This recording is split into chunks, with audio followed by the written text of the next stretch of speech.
En el nombre del Padre, y del Hijo, y del Espíritu Santo. Amén.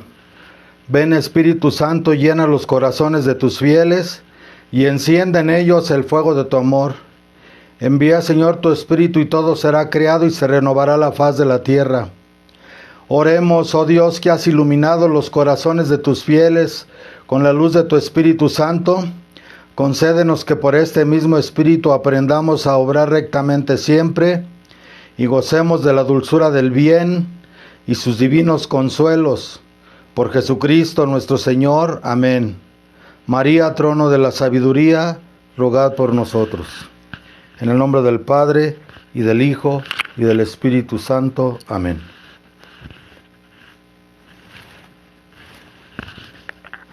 Hoy vamos a hablar de la doctrina católica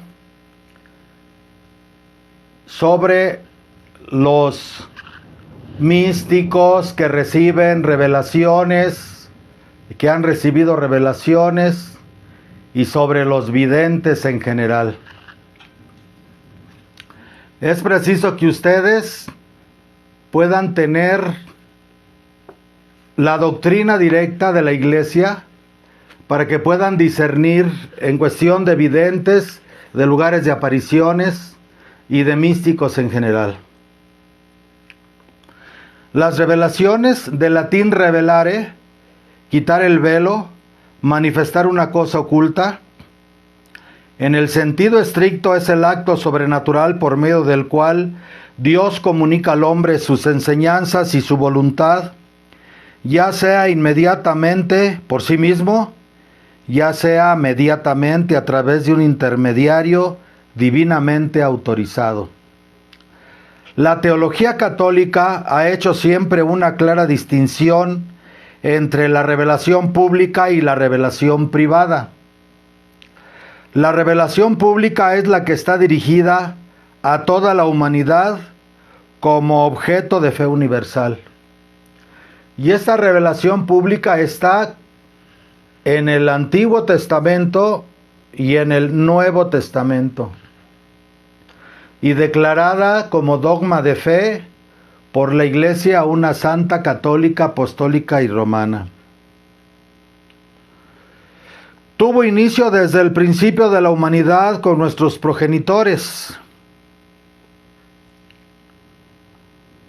Dios, queriendo abrir el camino de la salvación sobrenatural, desde el principio se manifestó a sí mismo a nuestros primeros padres, después de su caída, con la promesa de la redención. Los consoló con la esperanza de la salvación, como lo vemos en Génesis capítulo 3, versículo 15. Tuvo constante cuidado del género humano. Después que Dios habló por medio de los profetas reprendiendo, y en otras formas, finalmente nos ha hablado por medio de su Hijo Jesucristo. Esto lo encontramos en la carta a los Hebreos, capítulo 1, versículos 1 y 2. Envió realmente a su Hijo, esto es, al Verbo eterno, que iluminó a todos los hombres, para que viviese entre los hombres y les explicase los secretos de Dios. Jesucristo nuestro Señor nos revela los secretos de Dios. Nadie puede ir al Padre si no es a través del Hijo. Como aquello que le dijo nuestro Señor a Felipe, el apóstol, en el cenáculo, cuando Felipe le pregunta: Señor, muéstranos al Padre y nos basta. Y Jesús nuestro Señor le contesta: ¿tanto tiempo ha que estoy con vosotros y aún no me conocéis, Felipe? ¿Cómo puedes decirme, muéstranos al Padre? Quien me ha visto a mí, ha visto al Padre. Quien me ha visto a mí, ha visto a aquel que me ha enviado.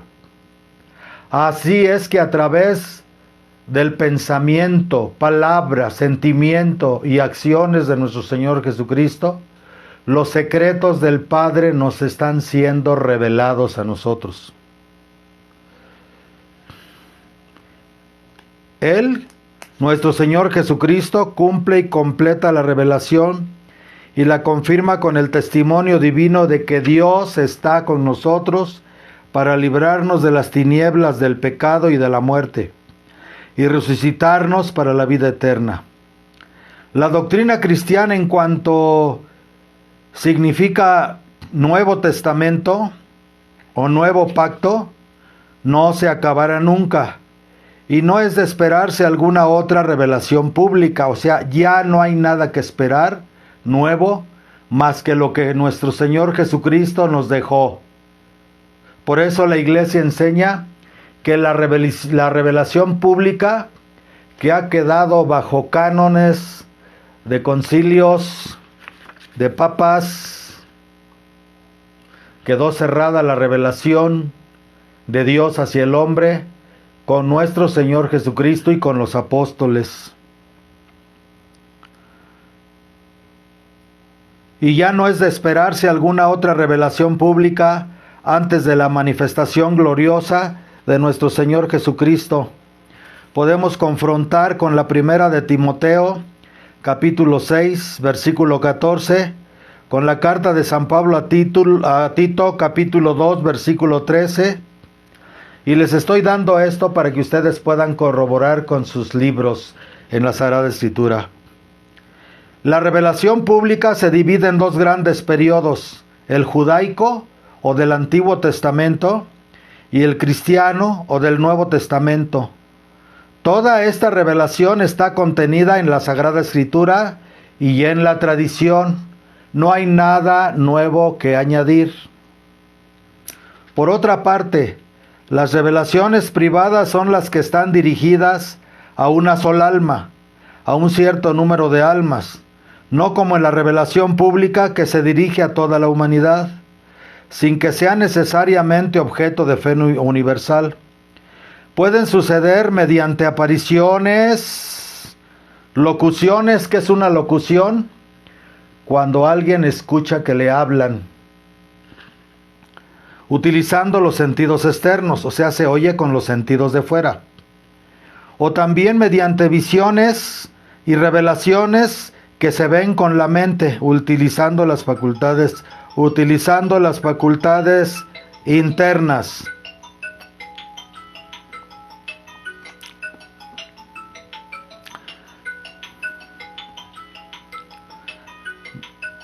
Características de las revelaciones privadas.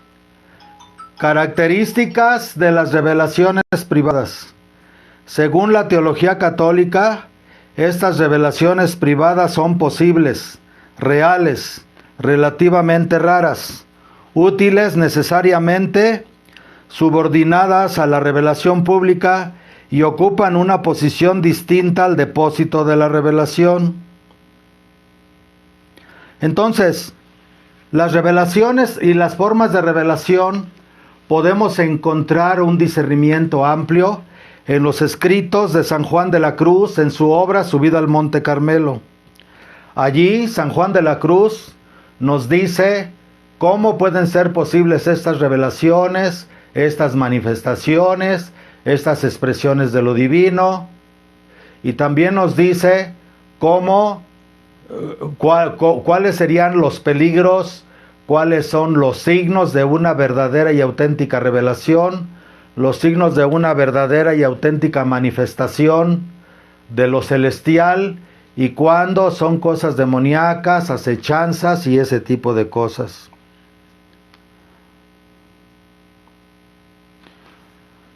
En las revelaciones privadas se pueden distinguir tres clases de visiones de las cuales hablan los escritos de ascética y mística, a saber, visiones sensibles, corporales o visuales percibidas con los sentidos, por ejemplo, muchas manifestaciones o apariciones marianas.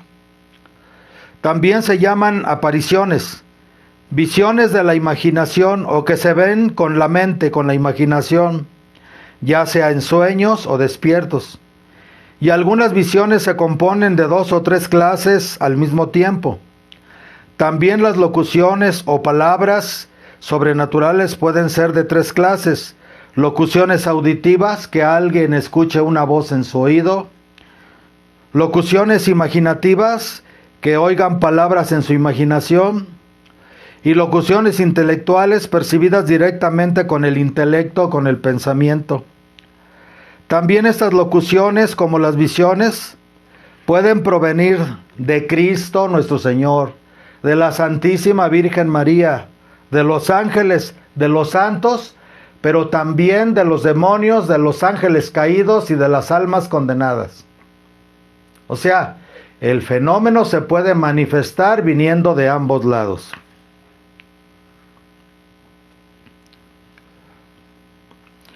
En primer lugar, las revelaciones la Iglesia las considera como posibles, por el mismo hecho de que la Iglesia las somete a su juicio. Resulta que ella no las descarta a priori, y por lo mismo las considera posibles. Aún más, algunas las ha permitido y elogiado.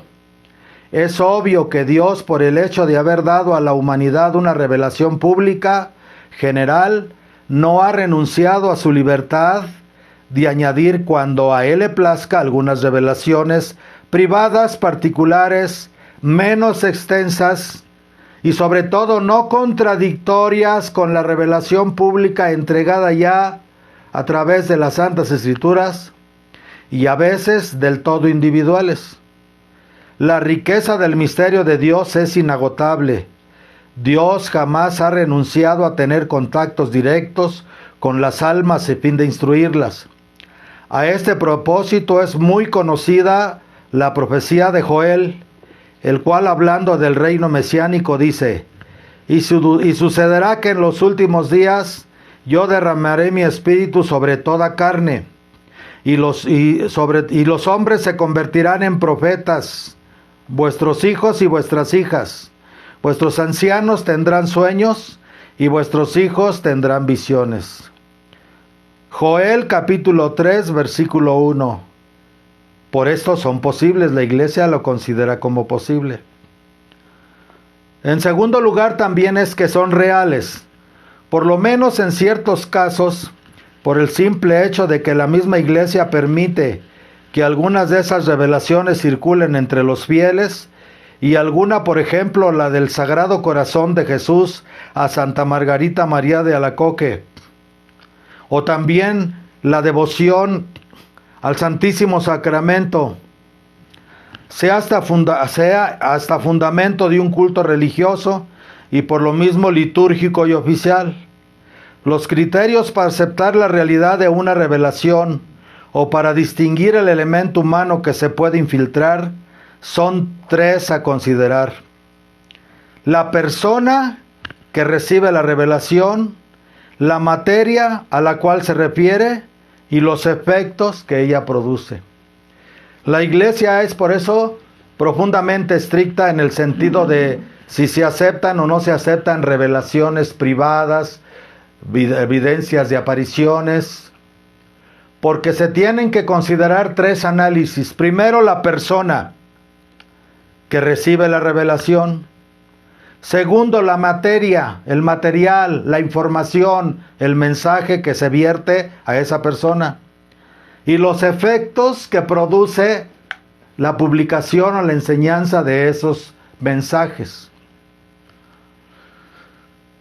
La persona favorecida por las revelaciones debe ser considerada en sus cualidades tanto naturales como sobrenaturales. Las naturales, o sea, el temperamento, si es equilibrado o bien neurótico o histérico. Cualidades intelectuales, si la persona es de buen sentido o por el contrario es fantasiosa, exaltada.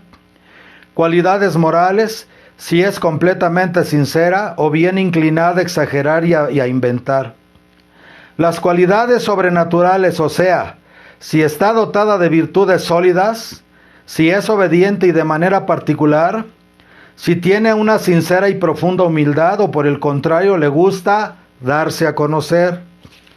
Todos estos elementos, cualidades naturales y sobrenaturales de la persona, si acaso resultasen positivos, no prueban con seguridad la autenticidad de la revelación, pero son una valiosa ayuda para juzgar el valor de las afirmaciones de la persona que se dice favorecida por revelaciones o visiones o apariciones.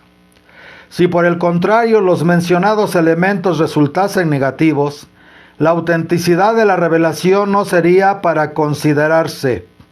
Confrontar con Lambertini de Servorum Dei Beatificatione et Canonizzazione, libro 3, capítulo 51, número 3. Este libro trata sobre los requisitos para una canonización, los requisitos para una beatificación, cuando a una persona la iglesia la puede declarar, por ejemplo, siervo de Dios. Tenemos, por ejemplo, el caso del padre Luis Felipe Neri de Alfaro, de Atotonilco, Guanajuato, el constructor y fundador de la Santa Casa de Ejercicios de Atotonilco, Guanajuato, que se le llama también la Segunda Jerusalén. El padre Alfaro llevó una vida de penitencia, de oración, de ayuno, de sacrificio, de entrega a Dios. La vida del padre Alfaro, inclusive debido a sus extraordinarias penitencias y a su extraordinario don de profecía y don de palabra para convertir a la gente, se le llama el Pedro de Alcántara mexicano. Para que puedan darse una idea de qué nivel de altura espiritual llegó el padre Alfaro. Y aún así no se le ha canonizado como santo. Y bueno, ahora con las reformas del concilio y los requisitos fuera de serie que se piden para los nuevos santos, porque ahora en Roma quieren santos con jeans, con playeras, con fama mundial, humanistas, que no son las verdaderas virtudes que se piden en los verdaderos santos, pues menos lo canonizarán ya. Pues fíjense, si Luis Felipe Neri de Alfaro solo alcanzó el ser nombrado siervo del Señor, hay otros que son considerados beatos. Ya se pueden hacer oraciones privadas y algún tipo de pedir su ayuda delante de Dios. Y luego ya vienen las canonizaciones, en el cual ya se les permite que se les eleva el honor de los altares, donde ya el pedimento de intercesión es pública.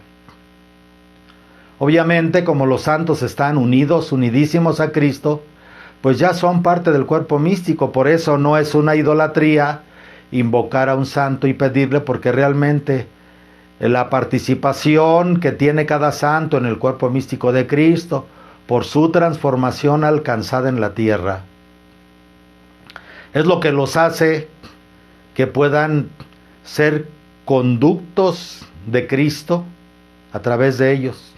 No son los santos, es Jesús a través de ellos. Bueno, eso es lo que se exige de los videntes. Tenemos a Melania Calvet, Maximino Guiraud, que recibieron el mensaje en La Salet y vivieron una vida después oculta y olvidada. Tan es así que los dos murieron olvidados. De toda la gente murieron completamente olvidados, sin fama, ni riqueza, ni poder. Dios los ha de tener en su luz. Bernadette Soubirous, la que habló con nuestra Madre Santísima en Lourdes, sí, ya está canonizada. La gracia de un cuerpo incorrupto, la gracia de que tiene los ojos entreabiertos, sobre todo el ojo derecho, que está tan fresco como cuando acababa de morir, y que según la historia fue el primer ojo que vio en el rostro de nuestra Madre Santísima. Los niños de Fátima, que hay toda una historia de cada uno de ellos. Inclusive hay una historia que yo invito a que investiguen de la verdadera Lucía, de la verdadera Lucía que fue quitada de la visibilidad del mundo y pusieron en su lugar a una falsa vidente. Pero eso es una historia muy larga de contar. Porque la verdadera, la Lucía que aparecía con el Papa Juan Pablo II, no era la verdadera Lucía. Pero como les digo, esta es otra historia que contar, y que con esto, al saberlo, se aclararían muchas situaciones que la Virgen anunció en Fátima, que pidió que su mensaje se diera a conocer en 1960 y que obviamente por Juan XXIII fue ocultado el mensaje para no lastimar a ciertos grupos y a ciertas personalidades, pero desgraciadamente estamos en un periodo de no retorno. Pero bueno, aquí nos vamos a los videntes, y lo mismo pasa con los santos, y lo mismo pasa con los místicos, ¿sí? Un verdadero vidente va a tener, tomando la iglesia en cuenta sus cualidades positivas y sus cualidades negativas, obviamente que el vidente verdadero se sujeta en todo a la iglesia católica y se ve su proceso de conversión y su proceso de cambio y transformación. Les voy a platicar algo. ¿Ustedes qué podrían pensar de una persona que llega a un lugar de apariciones y decide quedarse en uno de los grupos? Y bueno, por alguna razón se quedó en uno de esos grupos, aunque la Virgen ya había advertido que no era conveniente que esa persona se quedara ahí. La Virgen tenía sus razones, pero pues muere la vidente de la Virgen y es admitida en el lugar. Después de unos días o unas semanas, a esta persona se queda poseída por Satanás. Empiezan los exorcismos con manifestaciones terribles dentro de la casa de las hijas de María, llamadas por la Virgen las doncellas. Y luego, astutamente, durante ese tiempo de la posesión, esta persona poseída por Satanás le hace proposiciones no rectas, no limpias, algunas otras personas que pues se molestaron y tuvieron que ir inclusive a confesarse porque eran proposiciones peligrosas, en las cuales obviamente esas personas no cayeron, sabían que estaba poseída y que era el mal. Pero después el maligno se disfraza de ángel y empieza a hablar como si fuera un ángel de Dios. Y muy sutilmente a las personas que estaban más allegadas a ella en el asunto del exorcismo, los empezó a malinformar unos con otros para separarlos, para que hubiera división, para que hubiera desconfianza, para que, como se estaban dando cuenta de los engaños, que el famoso ángel que hablaba, por cierto, la voz empezaba a hablar a través de la boca de esta persona.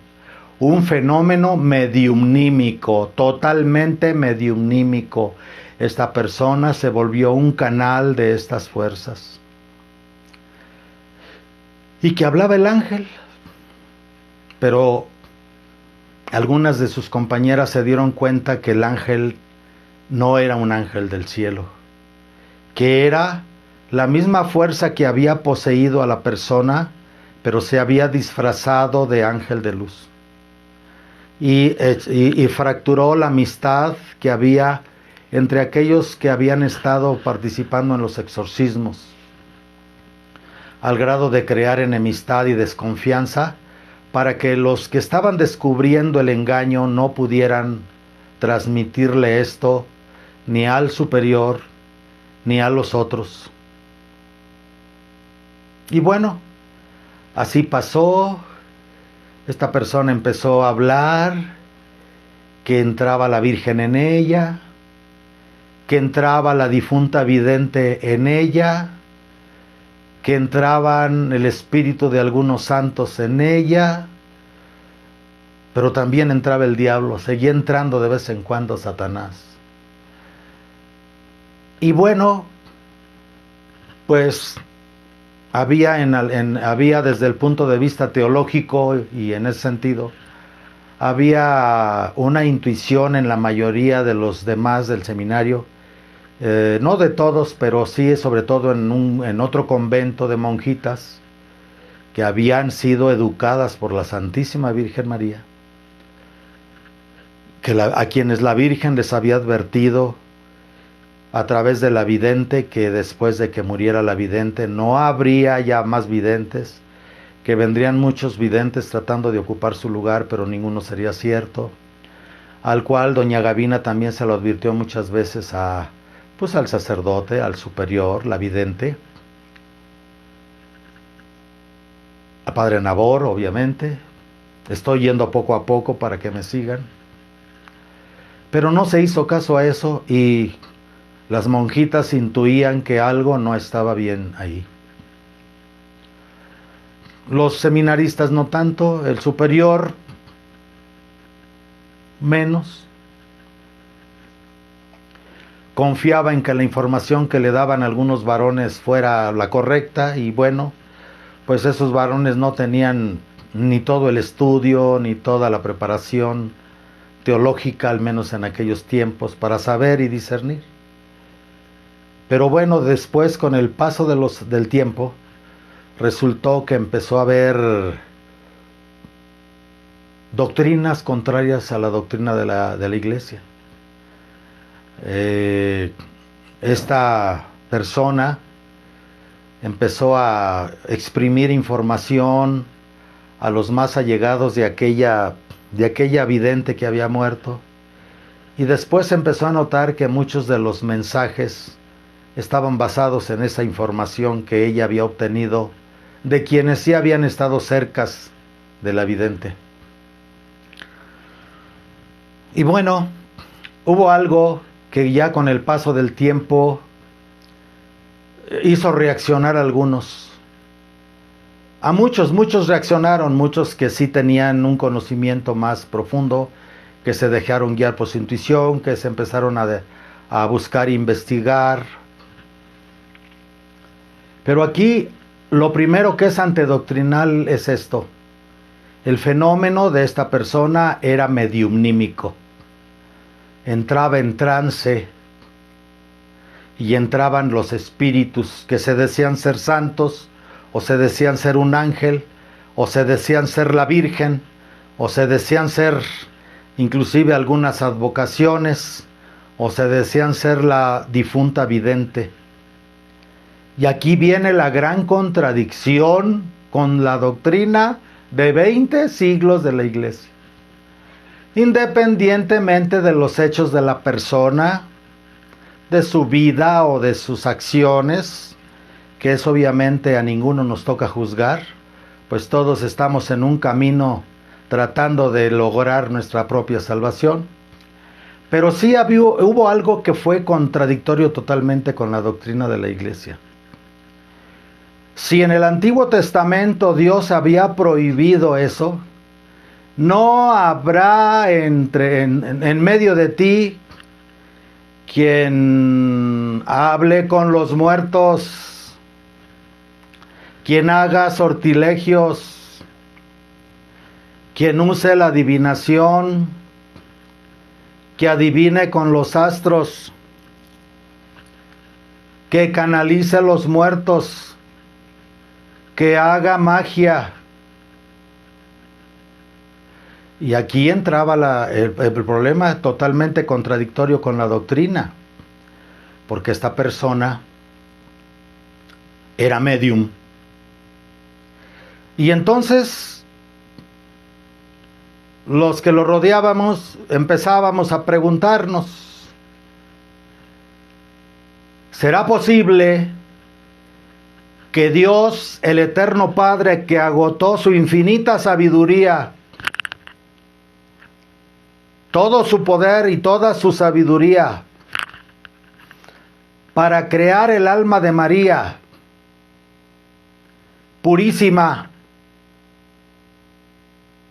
librarla del pecado original, concebirla inmaculada en el vientre de Santana, sin pecado cual ninguno.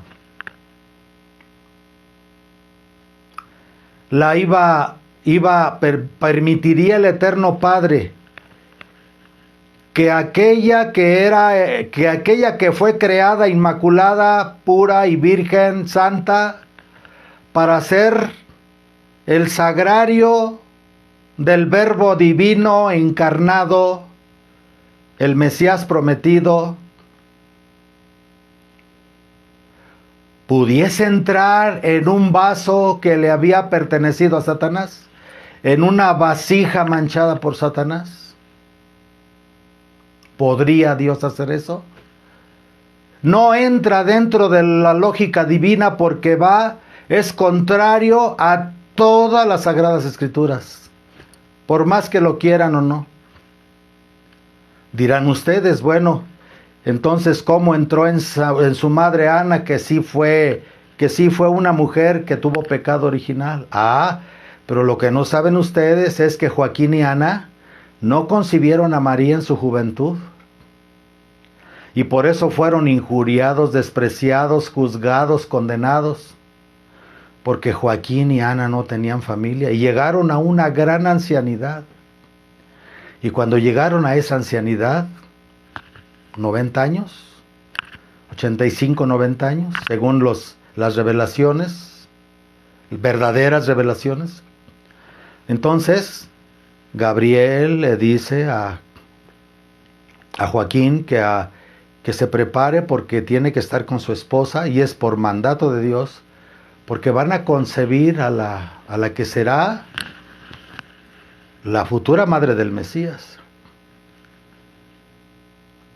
Claro, el pueblo de Israel había reconocido a Joaquín y Ana como, pues no les habían encontrado nada sucio en toda su vida, ya no había de qué culparlos. Así es que María fue hija de muchos años de ayuno, de muchos años de oración, de muchos años de penitencia, de muchos años de entrega total a Dios, de muchos años de devoción, de muchos años de sacrificio, de muchos años de soportar las burlas de los israelitas.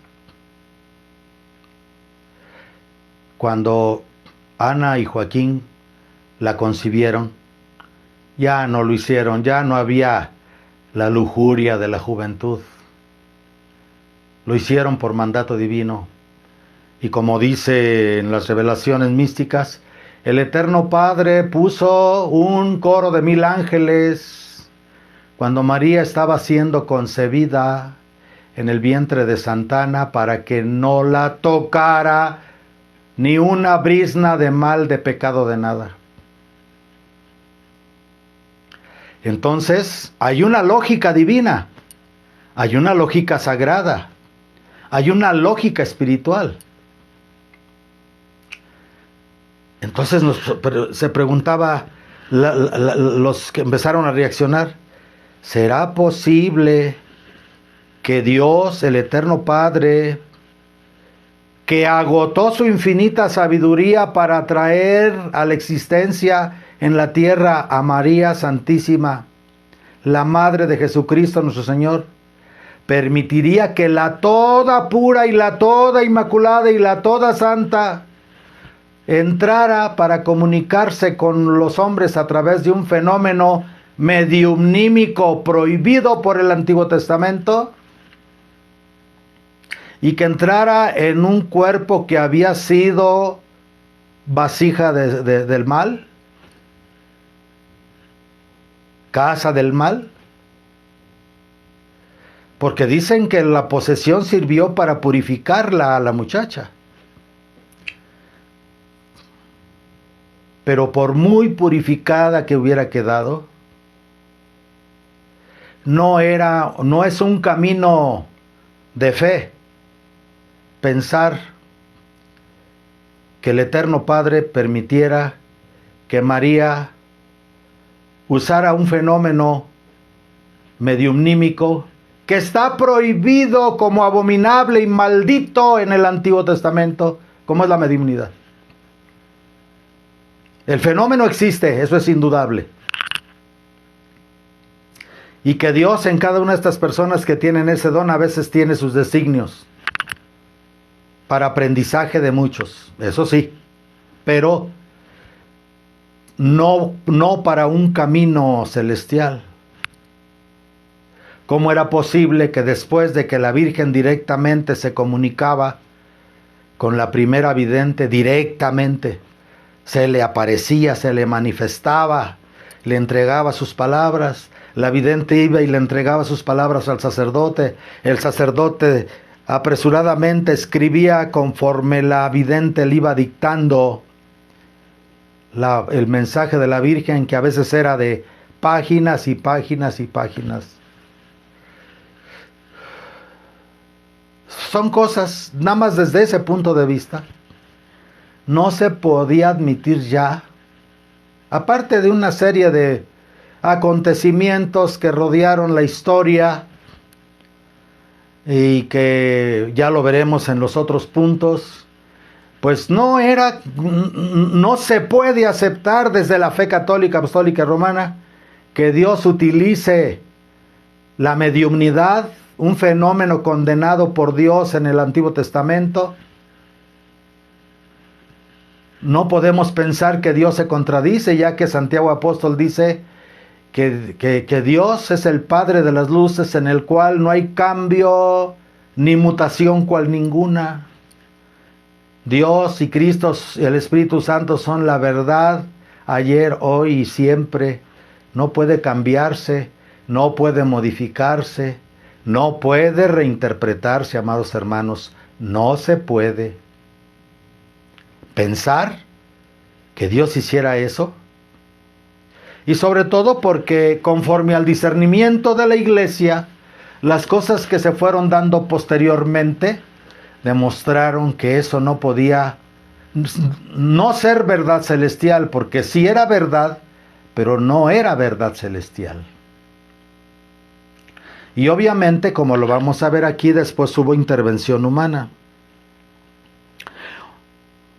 Otro criterio para aceptar la realidad de una revelación es la materia, el mensaje a la cual se refiere en la revelación.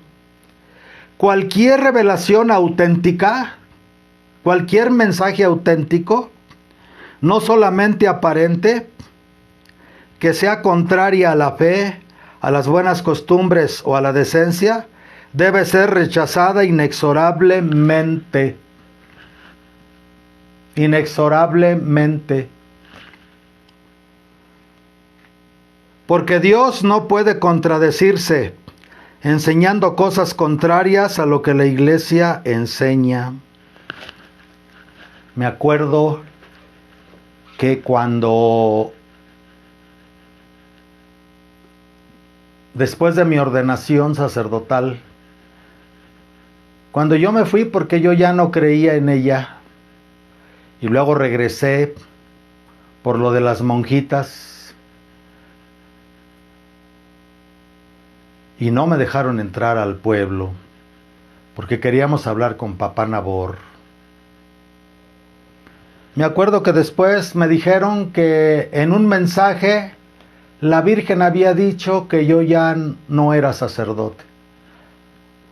O sea, esa es otra doctrina herética, porque una vez consagrados de sacerdotes, sacerdotes para siempre. Tu es sacerdum in aeternum secundum ordinem Melquisedec. Tú eres sacerdote eterno según el orden de Melquisedec. Y aun si el sacerdote se condena, en el infierno seguirá siendo sacerdote, porque la orden sacerdotal, sacramento hermoso, que se vierte totalmente en el Santísimo Sacramento y la misa, produce carácter en el alma y es indeleble. Cuando yo me enteré que esta persona había dado un mensaje que decía que yo ya no era sacerdote, dije, otra herejía más, que viene a apoyar que lo que esa persona le pasa no es de Dios. Entonces, cualquier revelación auténtica, no solamente aparente, que sea contraria a la fe, a las buenas costumbres o a la decencia, debe ser rechazada inexorablemente, porque Dios no puede contradecirse enseñando cosas contrarias a lo que la Iglesia enseña. Custodia oficial del depósito de la fe. Por otro lado, se puede decir de las cosas que se oponen a la enseñanza unánime de los padres y de los teólogos, no de opiniones discutibles. No de opiniones discutibles. Y ahí hubo muchas doctrinas que fueron contrarias. Prácticamente los nuevos mensajes produjeron cambios radicales en la formación espiritual que la Divina Maestra, nuestra Madre Santísima, la Virgen del Rosario, Madre de Dios y abogada de pecadores, había establecido en ese lugar. Inclusive en el asunto de las vocaciones, se sabe que esta persona echaba volados con otro de los jóvenes que después lo hicieron superior de los monjes. Echaban volados a ver quién metía más muchachos o muchachas al convento. Pero eso fue ya mucho después. Pero bueno, muchas cosas contrarias. Entonces también las peticiones de cosas imposibles de hacerse no pueden admitirse como provenientes de Dios. Aquí dice, por ejemplo, que cuando el demonio se le apareció una vez a Santa Catalina de Bologna, bajo la apariencia de Cristo crucificado, y le ordenó bajo pretexto de perfección cosas imposibles, en el intento de empujarla a la desesperación. Me acuerdo que cuando en algunas ocasiones que salíamos a las misiones con esta persona, misiones que obviamente en algunos lugares prendieron, en otros lugares fracasaron terriblemente, como muchos que anduvieron con ella después lo confesaron, que las misiones eran una fraude, era una pérdida de tiempo, sobre todo las extranjeras. Me acuerdo que a veces ella, según para probarnos, en un vaso nos echaba leche, huevos crudos, café, vinagre, chiles en vinagre, cucharadas de frijoles, y todo eso lo revolvía y hacía que los que la acompañábamos se lo comieran. Y bueno, pues muchos creídos de que tenía la gracia lo hacían. Y pues pobres después andaban bien enfermos del estómago y era pura risa, todo eso era pura risa. El error era que por falta de discernimiento todo eso se tomaba como pruebas de Dios y eran intervenciones e inventos humanos de ella, como muchas cosas que después dijo y habló, que puso en labios de la Virgen y en labios de doña Gavina cosas que no eran. Y eso también puso en duda, porque era un fenómeno mediumnímico y doña Gavina cuando dizque entraba en ella, o la Virgen cuando dizque entraba en esta persona, contradecía totalmente el mensaje de la Virgen, entregado durante 7 años, donde machaconamente la Santísima Virgen estableció una disciplina verdaderamente espiritual en todo el pueblo. Sí, en el tiempo de doña Gavina, mamá Salomé o el padre Nabor, llegó un momento en que el grupo, sobre todo las monjitas, el convento, estaba tan bien formado espiritualmente que cualquier muchacha que llegaba del mundo y se quedaba en el convento en cuestión de días, se acoplaba perfectamente a las normas del convento. No quiere decir que no hayan sentido algunas cosas como prueba, pero es que en el convento de las monjitas era puro regocijo, era pura alegría, eran puros cánticos de alabanzas. No quiere decir con esto que como las piedras en el río dentro del convento no hubiera habido sus diferencias de caracteres. Claro, pues estaban en formación de la Madre de Dios, pero siempre prevaleció la fe, siempre prevaleció la oración, siempre prevaleció la alabanza, siempre prevaleció la obediencia, siempre prevaleció la Santa Misa, la Sagrada Comunión, la confesión, la entrega.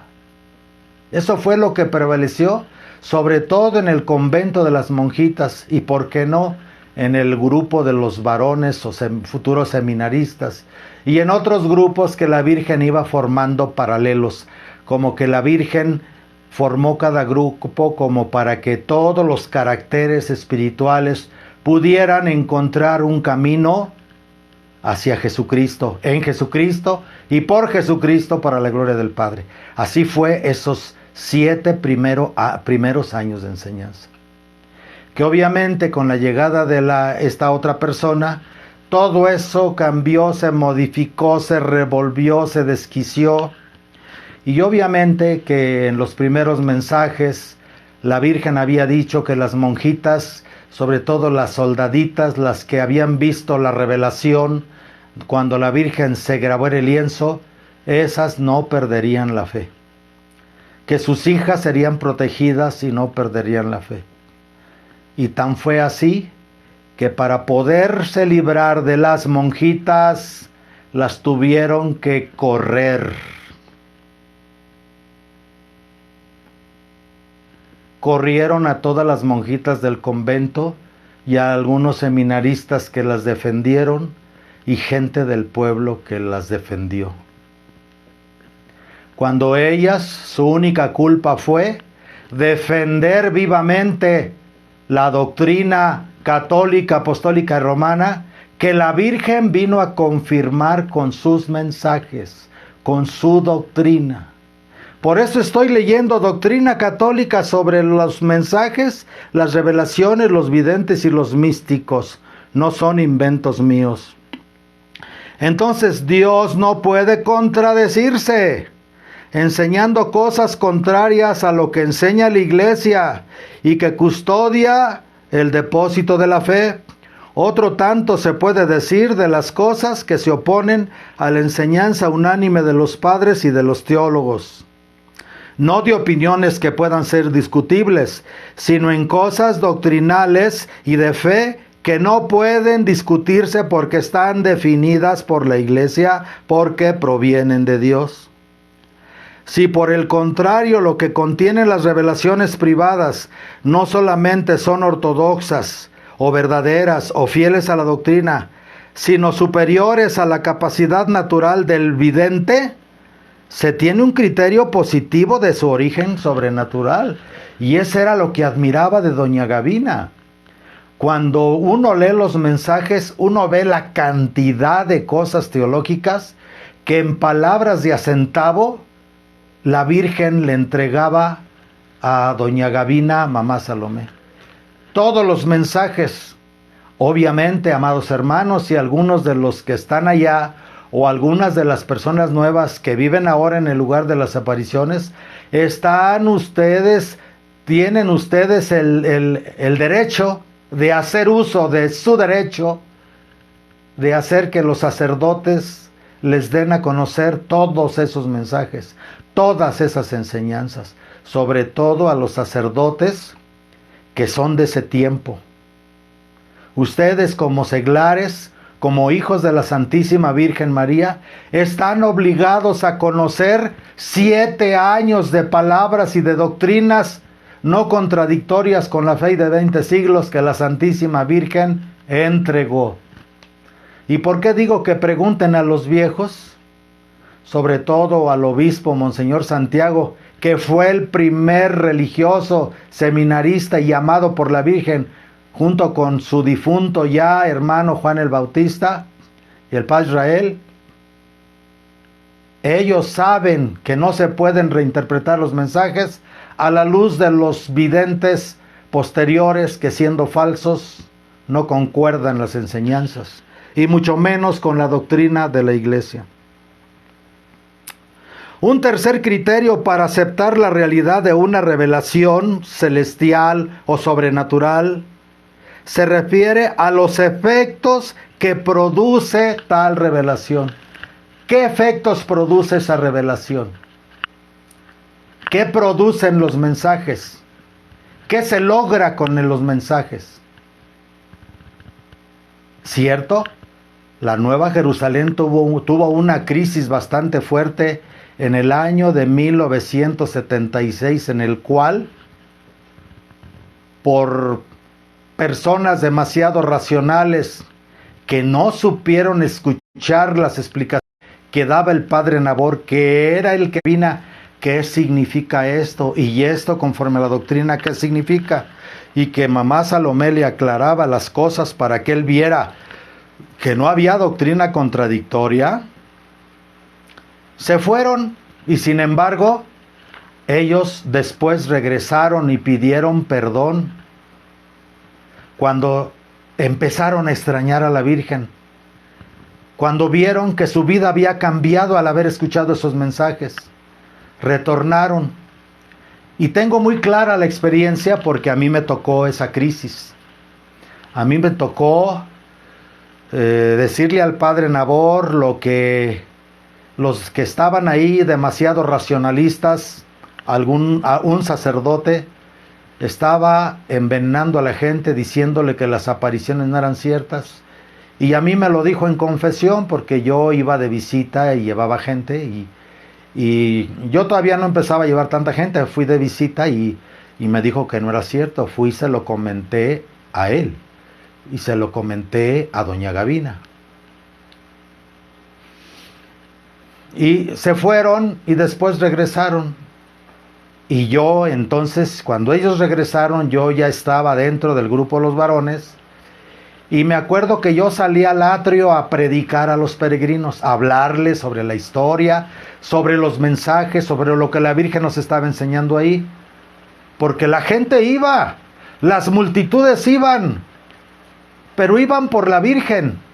¿Qué les importaba a la gente de aquel tiempo? Si había dónde dormir, si había qué comer. ¿Qué le importaba a la gente de aquel tiempo? Ni a los que iban ni a los que estábamos allí, pues todos vivíamos con una pobreza, pero celestial, un regocijo. Comíamos humildemente, pero nunca nos faltó nada. Puro regocijo, pura alegría, pura cosa celestial.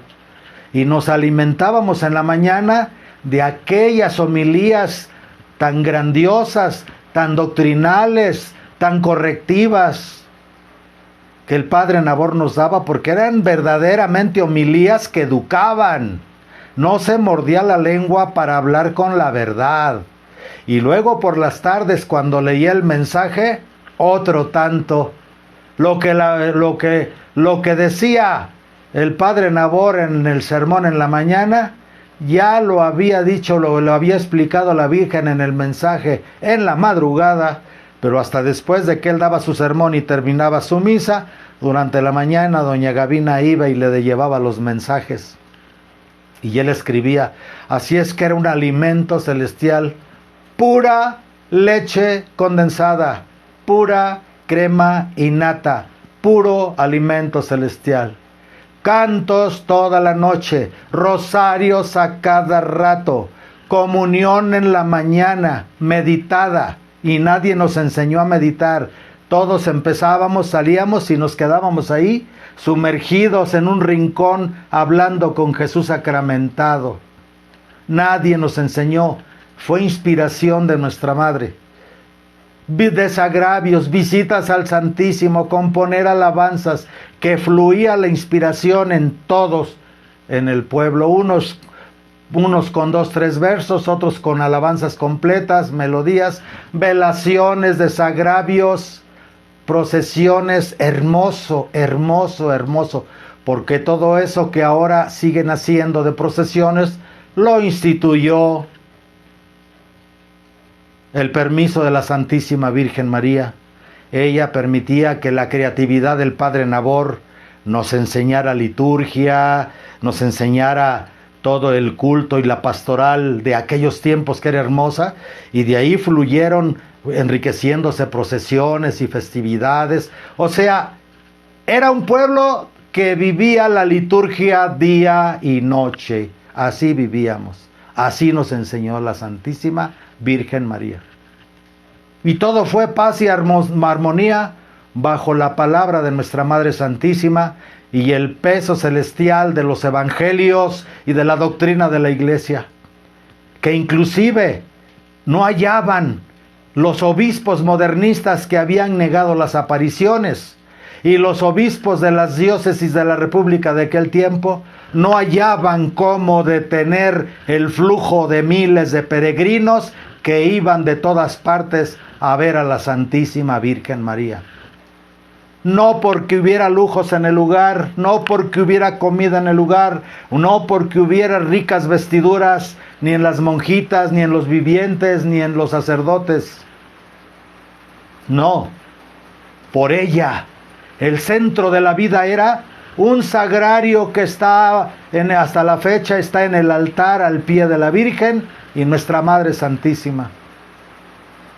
Desgraciadamente ahora, que yo no estoy en contra de las construcciones, pero no respetaron las normas de pobreza que mi Madre Santísima pidió en ese lugar. Porque ahora entras y lo que te roba la mirada es el lujo que le están poniendo, los arreglos que le están poniendo. Si ella dijo que hasta que la fueran a coronar en el cielo, sus hijos, no en la tierra, así está en los mensajes. ¿Será por eso que el segundo vidente, el señor Agapito Gómez, sacó un mensaje donde dizque decía Dios, dizque decía el Padre Celestial, que estaba prohibido ya leer los mensajes de mamá Salomé, que ni siquiera los evangelios? Imagínense nomás. Pero bueno, el tercer criterio para aceptar la realidad de una revelación se refiere a los efectos producidos por la revelación. En aquel tiempo, la gente empezó a ir yo fui por un periódico. A mí me llevó mi abuela por un periódico. Oye, Carlos, que la Santísima Virgen se está apareciendo en Michoacán. ¿En dónde lo viste, abuela? Yo era modernista, era catequista de la Iglesia Moderna, muy allegado a los sacerdotes. En el Alarma y en el Alerta. Abuela, todo lo que ponen en esos periódicos es basura, no es cierto. Pero ya compré los boletos, salen en la Basílica de Guadalupe los camiones, acompáñame. Y me fui con ella, 20 y tantos autobuses, para la fiesta del 15 de agosto de 1975. Regresé encantado. No les hablo de mi experiencia, lo que vi, porque eso lo he guardado toda mi vida como un tesoro, lo que yo vi, lo que me pasó en esa ocasión. Y que fue testigo el padre que después se rebeló contra la Virgen. Eso lo guardo en mi corazón como un tesoro. Entonces, ¿qué pasó después? Cuando llegó la segunda vidente, divisiones en el pueblo. Salía esta persona a las misiones y cuando regresaba, el pueblo se llenaba de endemoniados. En las monjitas, una que otra llegó a ver, pero debido al cuerpo que formaban las monjitas de oración, lograron sacar esas cosas. Pero en otros de los grupos, qué lata daba. En un día llegó a haber más de 65 poseídos. ¿Eso es divino? ¿Eso era celestial?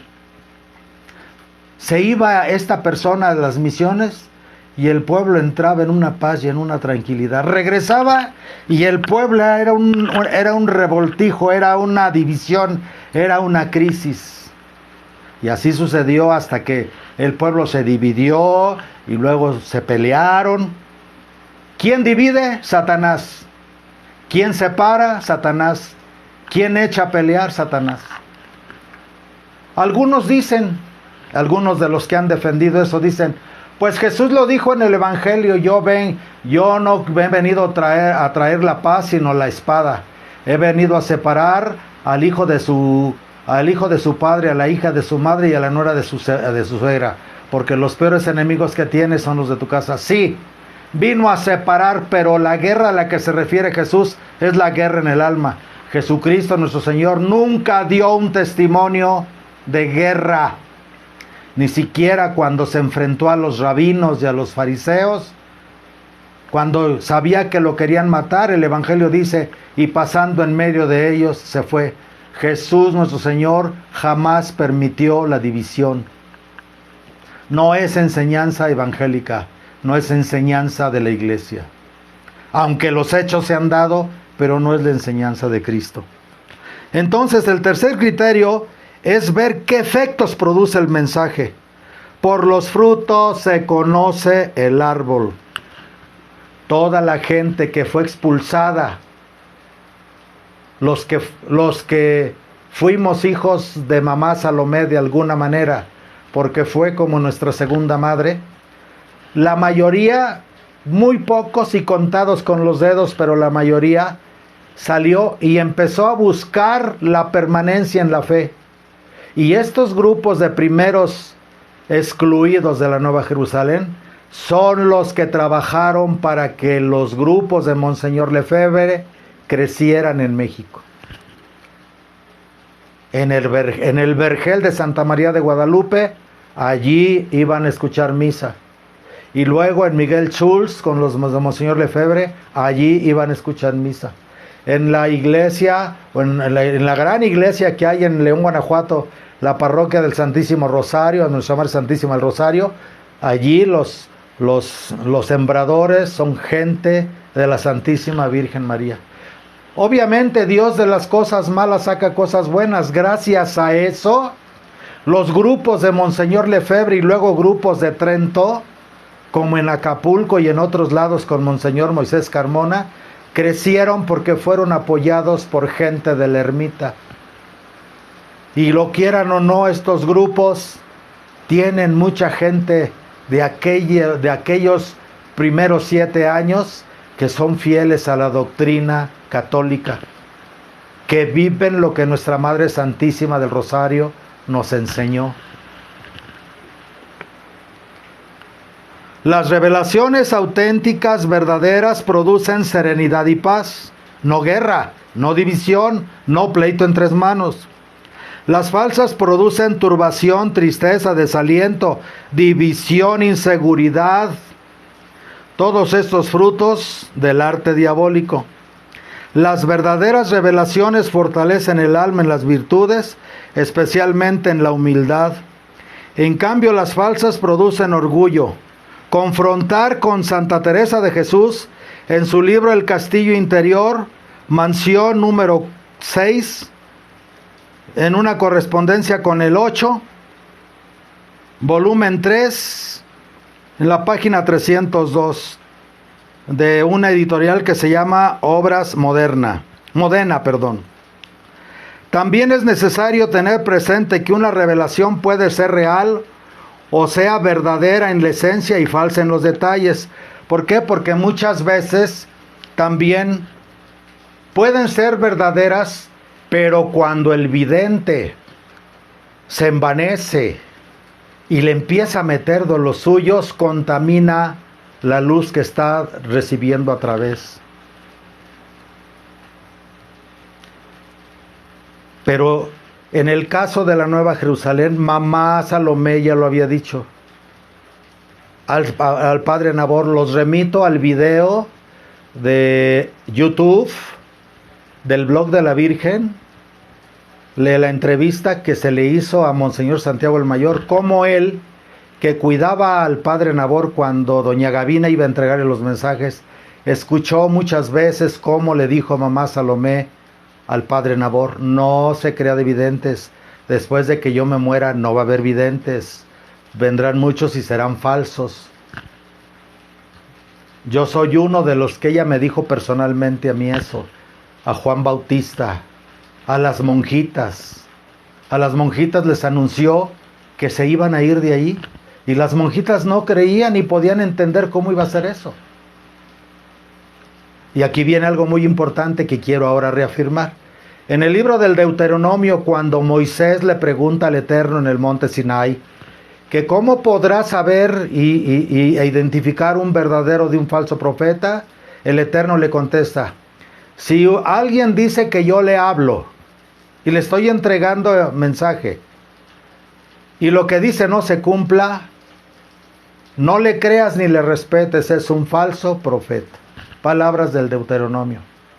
Sin embargo, en el caso de mamá Salomé, lo esencial se cumplió, se está cumpliendo, y vemos cómo vienen paso a paso nuevas profecías que se vienen cumpliendo.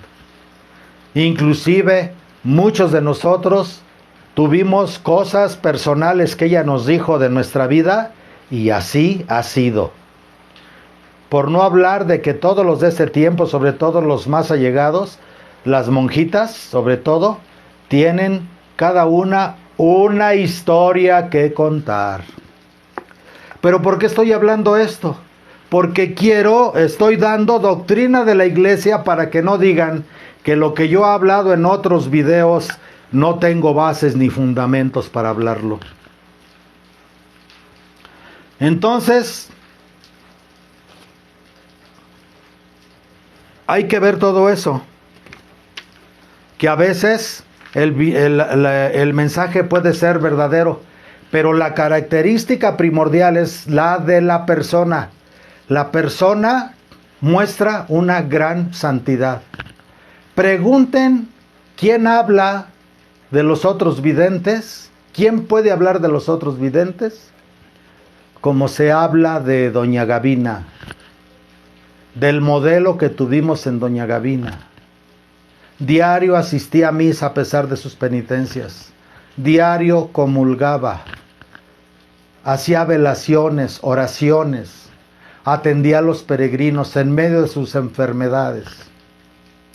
Y ella en esa ocasión, cuando aquella turba, cuando regresaron aquellos a pedir perdón, yo que predicaba en el atrio, muchas veces les hablé fuerte.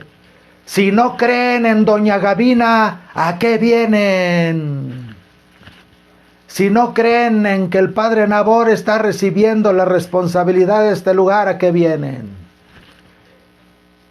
Y que sale mamá Salomé del Jacalito, se puso allí por la pila del agua, allí en el horcón aquel de alambrado que era la entrada a su jardín, y que me hace la señal molesta, así me hizo con la mano: ven acá. Y le dije: sí, dígame. Me dice: ¿tú quién eres para decirle a la gente que no crea, que si no creen en mí, no creen en mi madre? Ya no les digas eso. Te manda decir mi Madre Santísima que ella con tantos trabajos y sufrimientos y oraciones está tratando de hacerlos volver a su regazo, y tú corriéndolos. ¿Qué le hace que no crean en mí? ¿Qué le hace que no crean en el señor cura? Tú déjalos, que entren a verla a ella. Ella es la que se va a encargar. Ni el señor cura, ni yo, ni tú somos los dueños de esta obra. Estamos a su servicio de mi madre. Así es que ya cállate. Me reprendió duramente doña Gavina, mamá Salomé. En eso me baso yo cuando en otros videos yo les digo: vayan, la Virgen sigue ahí, la Virgen no se ha ido. Pero si siguen cometiendo el error de convertir ese lugar en un nuevo Palmar de Troya, e invito a ustedes que vean en internet todo lo que hay de Palmar de Troya, Sobre todo que no se respetó la pobreza y no se respetaron los lugares que la Virgen Santísima marcó con sus huellas en ese lugar, que eran la protección que quedaba para después de que doña Gavina muriera. Porque la Virgen dijo, si mis hijos aquí cometen el error como en Palmar de Troya, yo me voy de aquí. Pero mientras no suceda eso, acérquense, la Virgen está ahí, la Virgen vive ahí, vayan y póstrense a sus plantas, acérquense lo más que puedan a su altar y díganle, Madre, enséñame la verdad, Madre, enséñame el camino. No se dejen llevar tanto que las procesiones, es muy bonito, sí, pero si la doctrina está mezclada con creencias que son oscuras, ni la mejor procesión produce santidad. Vayan ante mi Madre Santísima y pídanle que ella les diga, que ella les hable a su corazón, que ella los mire con esos divinos ojos, que ella les ponga su palabra maternal en su corazón. Y ojalá un día mis hermanos que la tienen a su responsabilidad comprendan y retornen a las palabras de nuestra Madre Santísima. Pero ustedes como seglares están obligados a pedirles y ellos están obligados a transmitirles el mensaje 7 años de la palabra de la Santísima Virgen, que sus hijos tienen derecho a volver a oír, a volver a escuchar.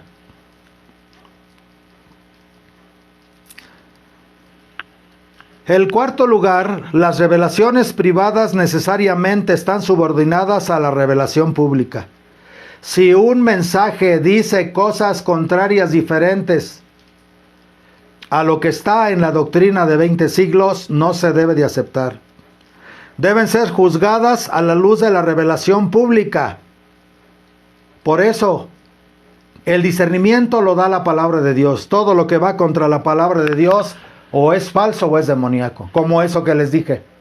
Dios no puede utilizar a los muertos, solo a los canonizados. Allí se están venerando almas que ni siquiera se sabía que existían. Voy a creer que si primero hablaba la Virgen, ahora el lugar se denigró, se rebajó a simples almas en pena. Es contradictorio, amados hermanos. Deben ser juzgadas a la luz de la revelación pública. Ni son conforme a ella. Si no son conforme a ella, deben de analizarse o desecharse. O algunas partes pueden ser verdaderas, pero otras pueden tener intervención demoníaca, sobre todo si los videntes no llevan una vida recta, no llevan una vida cristiana, no llevan una vida santa. Que sea visible a todos los que lo conocen, a todos los que los conocen y a todos los que los rodean. Que asistan a misa a diario, que vean que el vidente se confiesa, que vean que el vidente comulga, que vean que el vidente o la vidente cumpla sus responsabilidades como cualquier católico. Así lo hacía mamá Salomé.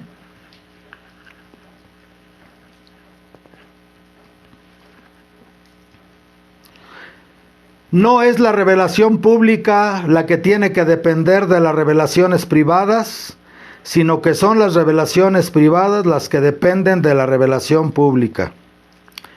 Y en quinto lugar, las revelaciones privadas ocupan un lugar distinto del depósito de la revelación pública. O sea, lo que ha sido definido por la Iglesia y en los concilios y por el magisterio de los papas a nivel ex cátedra. Por ejemplo, la misa tridentina, que no puede ser prohibida en ningún tiempo, que no puede ser sustituida por el Novus Ordo. La doctrina de la Iglesia, la revelación pública, es obligatorio para creerse. Es de fe creerla, con fe católica. Pero las revelaciones privadas no se pueden poner al nivel de la fe, de la fe ya declarada por la Iglesia. Estos son documentos de la Iglesia, es la doctrina católica, apostólica, romana de la Iglesia una de 20 siglos. En quinto lugar, las revelaciones privadas ocupan un lugar distinto del depósito de la revelación pública, a la cual nada de esencialmente nuevo le pueden añadir. Ya todo lo esencial para salvarse está revelado. En el caso de que las revelaciones privadas sean calificadas, la Iglesia no las impone en la creencia de los fieles, como en cambio sí lo hace con la revelación pública, o sea, con los dogmas ya declarados por la Iglesia misma. Y por esto la Iglesia jamás ha juzgado como herejes a los que se rehúsan a admitirlas. Nadie puede ser llamado hereje por no admitir las revelaciones privadas, por no admitir las apariciones marianas. Si alguien no cree en las apariciones de Guadalupe, no por eso se va a condenar. Tenemos que creer que María es la madre del Verbo encarnado, verdadero Dios y verdadero hombre, que fue concebida inmaculada, sin mancha, que siempre virgen y fue asunta al cielo. Ya no más falta el reconocimiento de un quinto dogma que está desde que ella recibió al Verbo en su vientre, corredentora. Ese es el quinto dogma de la Virgen. Pero si tú crees en lo que la Iglesia ha declarado, con eso te salvas. Si yo no creo en Fátima, no por eso me voy a condenar. Si yo no creo en la Salet, no por eso me voy a condenar. Claro, cuando ya la Iglesia probadamente las declara verdaderas, probadamente las muestra, y probadamente se ve que el mensaje produce conversión, transformación y santificación, pues entonces nobleza obliga, pero aún así nadie puede ser llamado hereje por no creer. Así es que no le salgan con esas ideas y esos nuevos dogmas de que si no crees en todos los videntes que ha habido aquí, no crees en la Virgen. Lo dijo el Padre Celestial a través de estos dos videntes. El Padre Celestial no puede contradecir la doctrina de 20 siglos de la Iglesia. Santiago Apóstol en su carta nos dice: Dios es el Padre de las luces, en el cual no hay cambio cual ninguno. Y este es el discernimiento que la Iglesia tiene que usar para discreción espiritual y discernimiento en un confesionario para alguien que dice que está recibiendo mensajes, que tiene llamados interiores, que tiene visiones, que tiene sueños, que tiene revelaciones. Esta es la regla para discernir, decretada por la Iglesia y nadie la puede cambiar, y Dios mismo que la inspiró a través de su Espíritu Santo en la Iglesia no la puede cambiar, porque Dios no se puede contradecir. La Iglesia jamás ha juzgado como herejes a los que se rehúsan a admitirlas. Esto, sin embargo, no evita que puedan ser a veces imprudentes y temerarios al rechazarlas. Eso sí, la Salet, que se ha probado que esto, sobre todo en este tiempo que todo lo de la Salet se está cumpliendo al pie de la letra, pues sería una necedad no aceptarlas como verdaderas. Lo mismo lo de Lourdes, lo de Fátima, inclusive lo de Garabandal, lo de Akita y otros lugares que aunque algunos son reconocidos y otros no, pero por el mensaje que es coherente con la doctrina de 20 siglos y no es contradictorio, se puede declarar que son manifestaciones verdaderas. Las revelaciones privadas en las hipótesis de que sean realmente de origen divino obligan solamente a los que Dios les ha favorecido con la revelación.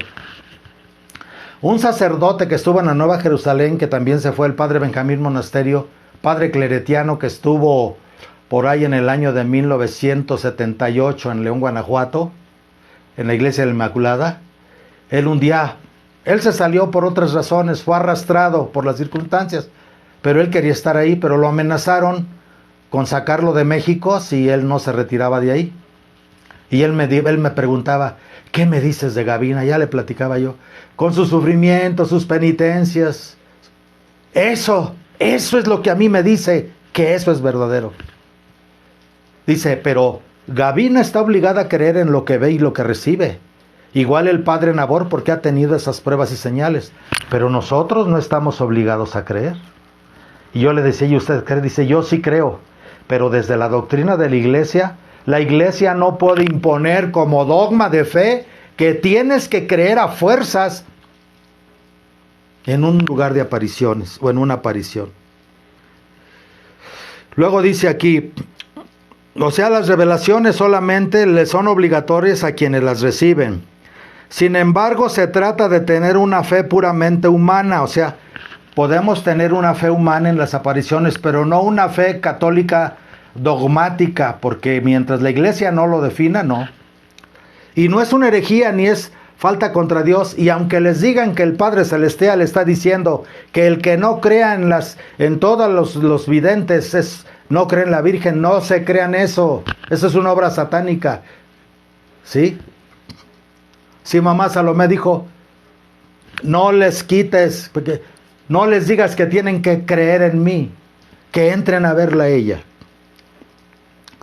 Ya lo dijo aquí, dice, sin embargo se trata de tener una fe puramente humana y ya no católica, o sea, no católica sino humana, como ha declarado el Papa Benedicto XIV. ¿Qué cosa pensar, él se pregunta, sobre las revelaciones privadas aprobadas por la Iglesia, como por ejemplo las de Santa Hildegarda, las de Santa Brígida, las de Santa Catalina de Siena? Y el mismo Papa da esta respuesta. ¿Qué pensará a estas apariciones, a estas revelaciones? Y responde el Papa Benedicto XIV. A tales revelaciones, aunque aprobadas, no se debe ni se puede dar consentimiento de fe católica, sino solamente un consentimiento de fe humana.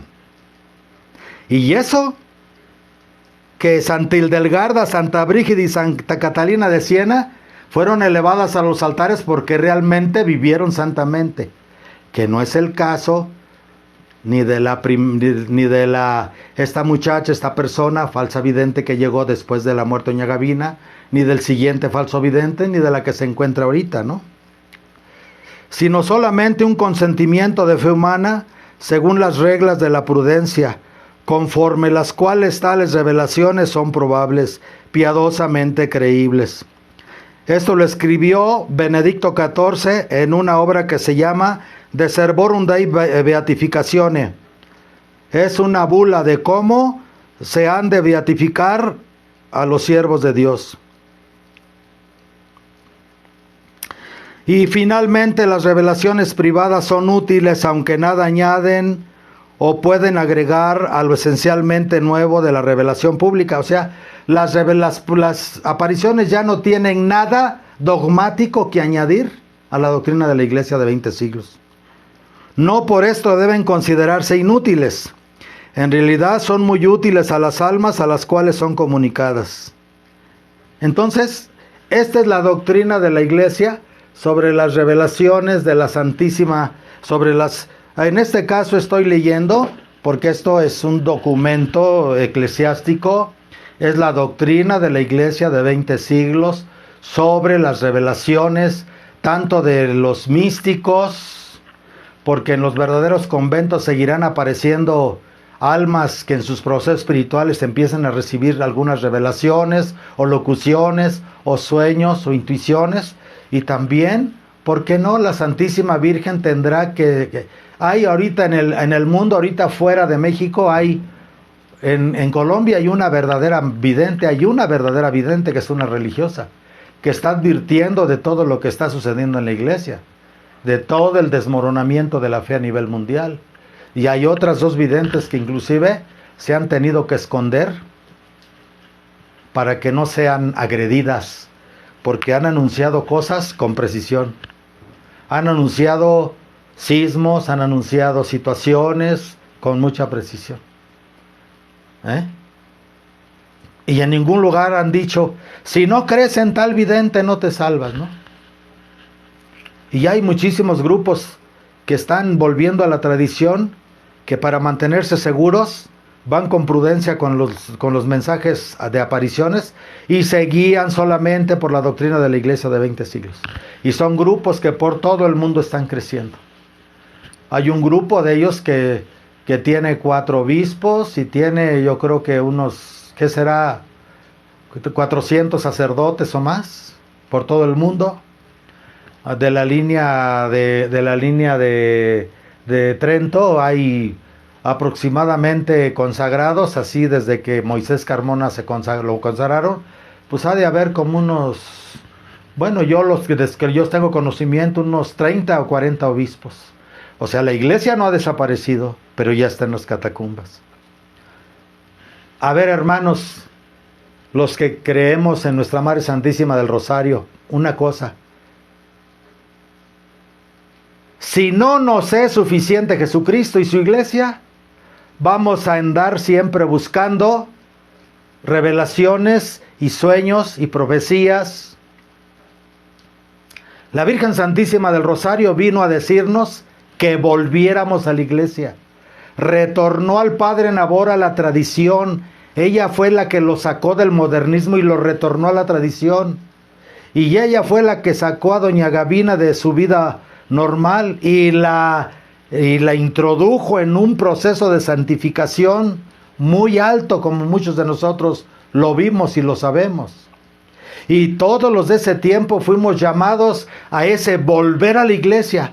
O sea, el mensaje principal de Nuestra Madre Santísima es: con su mano derecha nos señala a Jesucristo y nos dice: hagan lo que Él os diga, hagan lo que Él os diga. La Virgen Santísima del Rosario, en 7 años de instrucción, nos enseñó. Por eso agradecemos a la Santísima Virgen del Rosario que nos conceda que el Padre Nabor fuera consagrado obispo de manera tradicional y conforme al pontifical romano antiguo, y que luego él consagrara a su sucesor, el obispo Santiago el Mayor, igual, con toda la conciencia, con todo el amor, como ustedes lo pueden ver en los videos. Y bueno, amados hermanos, los demás que están en esta confusión de videntes, si Jesucristo no les es suficiente, no sé qué les va a ser suficiente. Si Jesucristo, su iglesia, su doctrina, sus evangelios, los documentos de 20 siglos de fe y los mensajes de la Virgen de La Salet, Lourdes, Fátima, Garabandal, Akita, la Virgen de la Revelación y otras más que no voy a decir ahorita, que todas realmente pueden quedar abrazadas con los 7 años de mensajes de María del Rosario, Madre de Dios y abogada de pecadores en Michoacán. Yo no sé qué andan buscando, realmente no hay nada que buscar. No hay nada que buscar. Así sea. En el nombre del Padre, y del Hijo, y del Espíritu Santo. Amén. María, trono de la sabiduría, rogad por nosotros. Ave María Purísima, en gracia de Dios concebida. Amén.